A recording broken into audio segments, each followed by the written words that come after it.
Being a roguelike virtuoso with an obsession that is so crippling that it's all I think about, I'm always looking for new games to add into my already impressive list of permadeath content. And out of the literal hundreds that I have played and seen, Battle Shapers is already battle shaping up to be in the upper echelon of absolute classics. I think I used that phrase correctly? So when Metric Empire, the developers of Battle Shapers, asked me if I wanted to do a sponsored video for them, do you know what I said?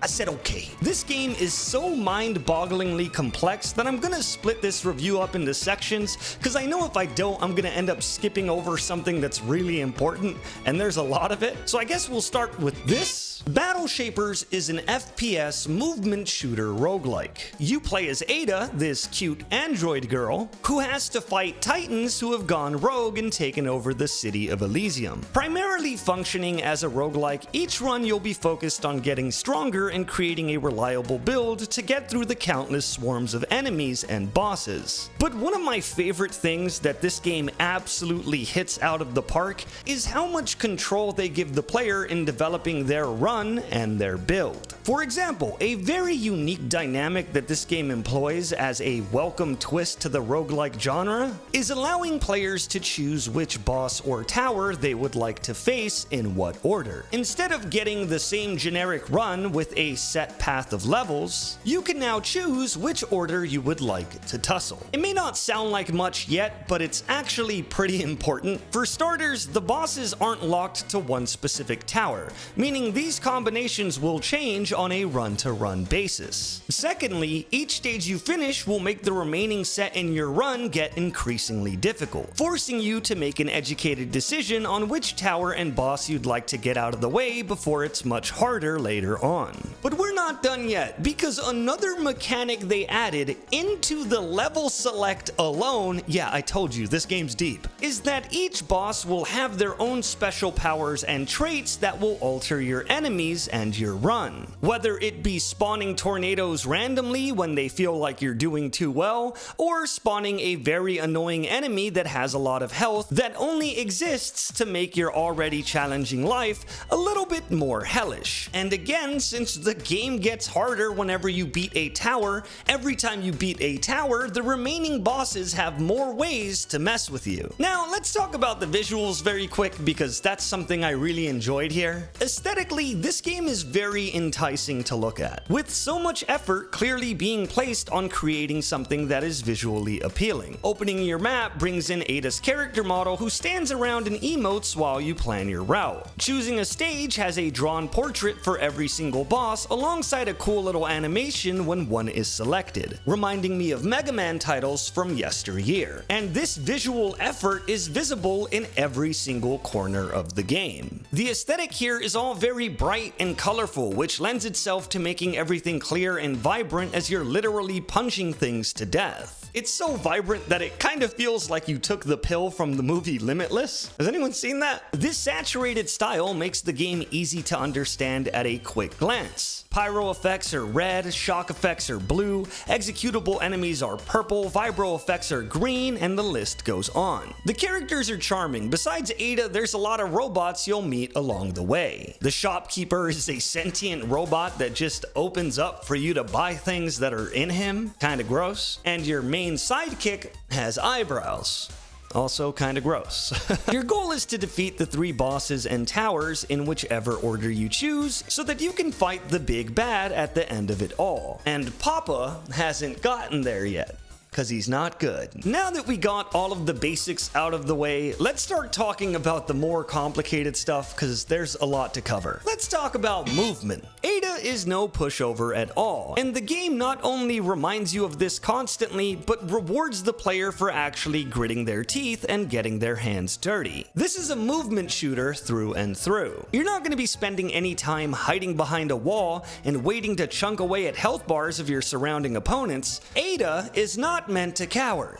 she's meant to destroy. When you lower an enemy's health bar enough, you can use your melee attack, which functions as a slight dash ability in order to execute the enemy and get armor back. Not only does this feel awesome to do, but it has the added depth of making the enemies deal AoE damage in the location you punch them to, giving you yet another layer to think about when weaving in your shots between dodging projectiles and punching the hell out of people. She also has an actual dash built in as well, which will oftentimes be used to get you out of really sticky situations. Because the enemies in this game do not f around. They come at you as if you just punched their dad. It's also not one of those movement shooters where all you have to do is stay in motion and then you don't get hurt. Some of these jerks actually adjust their shots to where you're going or shoot horizontal beams, forcing you to jump or take damage. There's stage hazards that are spread around the map, so you actually have to keep an eye on your surroundings as well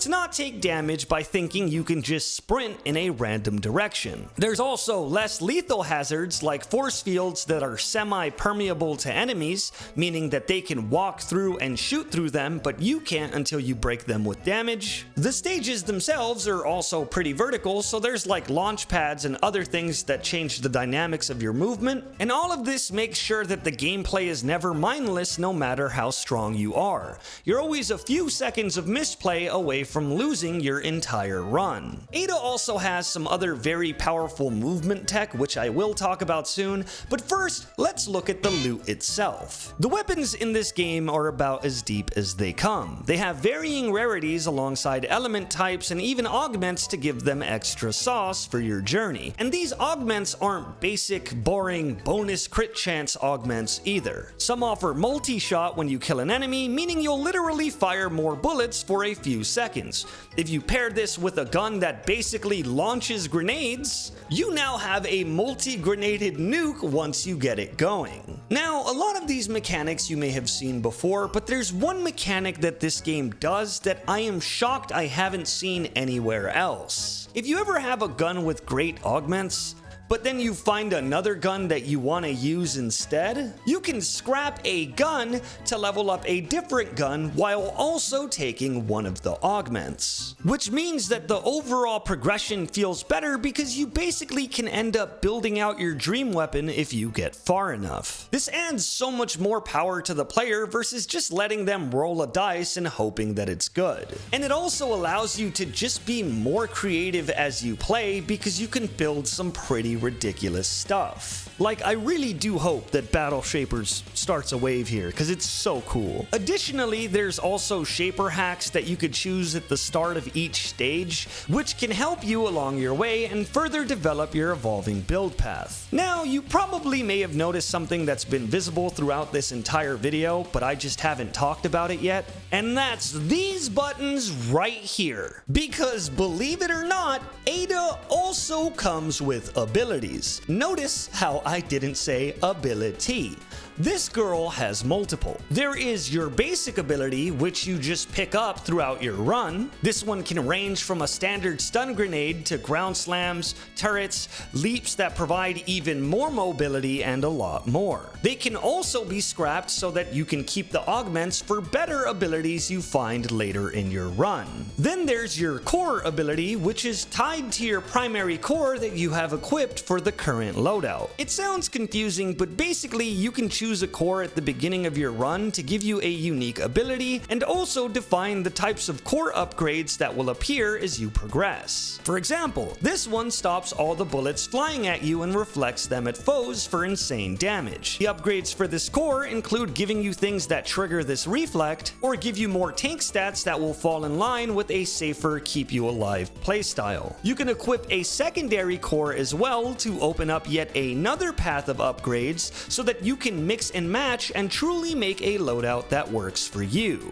This, again, lends itself to the idea that though this game is a roguelike, they give the player so much power that you can ensure a fun build every time you play. When I say this game is deep, I don't mean like Star Wars level. This game makes you feel like Thales of Miletus discovering electricity in 600 BC. I know it's hard sometimes to listen to a YouTuber who's doing a sponsored video because you think they have a gun pointed to their head off screen that is forcing them to say nice things, but Battle Shapers is genuinely such a good game. It's beautiful, it's challenging, it's deep enough to make you think about build paths and loadouts, but it has enough hardcore randomness to keep you coming back for more. It's the Mega Man Doom Binding of Isaac love child that I didn't know I needed, and I can't recommend it enough, even if it is currently in early access. Thank you so much, Battle Shapers, for sponsoring this video and allowing me to do what I love and also talk about a game